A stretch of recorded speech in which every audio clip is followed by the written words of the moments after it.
Okay, I have my 2 X's on my material. Now put the pretty side to the pretty side, right sides together. Just line them up. Now you can use sewing clips.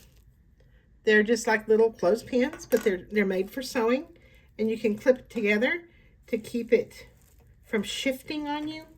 Shifting is one of the main things that causes frustration when you're sewing, but just kind of clip them together to keep it from moving. And then on this time around, we're going to sew, right, if you can see, it's right under that. You want to sew to where you have about 1/4 of an inch or so this way. That's called a seam allowance from your needle to the right, and that's your seam allowance. So here I'd give myself it's a good 3/8 to 1/4 inch. So I just sew around all the way around. When you get to the end of the line, the end of where you're sewing, you want to give it a turn. And I did that. My needle is down. It makes it easier to manipulate that way. I did not cut my thread. So here, just keep going all the way around or to the corner. I go just beyond that interfacing or the batting, and I just keep going down. Now what is good about this is it keeps you or it's good practice for you to sew straight. And what I'm keeping my eye on is I don't look at the needle. Don't look at the needle. Look at either side of which direction you're going. In this case, I'm kind of keeping my eye on that batting so that I don't run into it. If you start watching the needle, it's kind of mesmerizing. It's kind of like, when you get hypnotized, you're going to watch the same thing over and over again until you fall asleep. So, in order for you not to fall asleep, don't watch the needle. Okay. And then here I'm going to turn.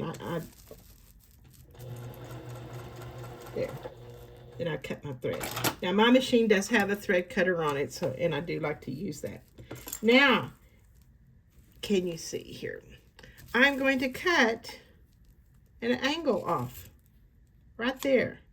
I just cut that, but I've got several threads there between the stitches and the where I cut. Same way here. Now see, this is okay in this case, what we're making. It's not really too fussy that it's not perfectly straight. This is, like I said, a good practice beginner learning how to sew straight activity or project to make. So I'm going to cut and going to cut. Now, where I did not sew, I left that little opening right there. Left that little opening. I'm going to reach in there, and it's easiest to go all the way to one of those far end pockets, or corners, not pocket. And I'm going to push that in and pull it out through that hole. And this takes a minute. When you do this, the actual term for it is called birthing. I'm going to birth it. Most of the time when I teach classes, kids get a kick out of that term. I learned to birth today.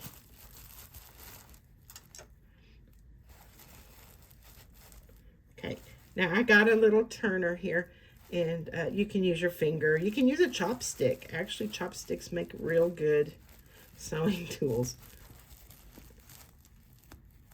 So if y'all have some chopsticks at your house, that's a good thing to do. Now look, it's nice and square.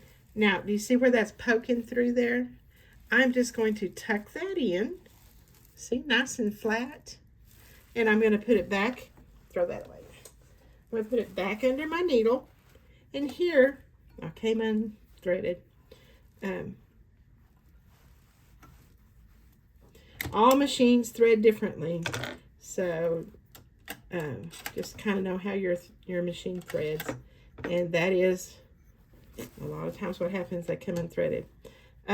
Here, I'm going to sew about a 1/4 inch over on the side of the machine.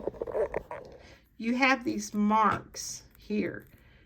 Most all machines will come with a mark that'll give you a number on it. And I don't know if you can see, but right there on my machine, it has 1/4. So that's my 1/4 inch. I'm going to line that up, my edge on that line. And that's what I'm looking at. I'm looking at that mark as I sew. I'm going to see if I can set this up and focus it. Maybe not that direction. Maybe.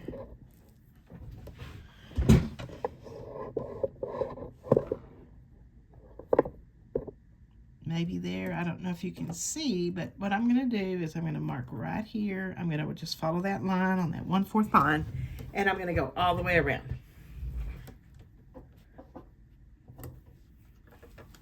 Now, also, when you're sewing, it's real good a habit to get into that back stitch.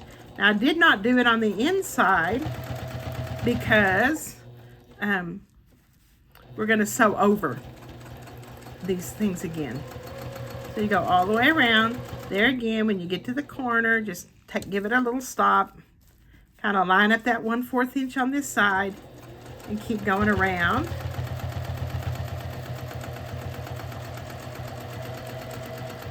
Watching the edge of your foot to that, or the edge of the fabric to your 1/4 inch line if you have one. If you don't, you can put a piece of tape down there, like blue painter's tape, and that will help you to know where that is. Just measure from your needle to the right. Okay, I'm almost finished with this.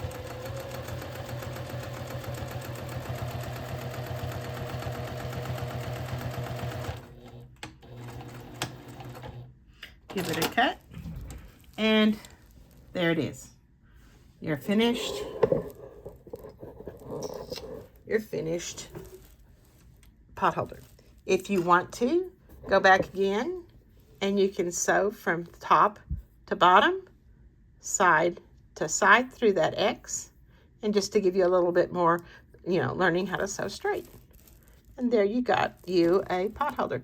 Of course, go back and cut all your little loose strings off and stuff like that for it to be finished. Okay, let me know how you like this. Send me pictures of your finished thing. Have your mom text them to me.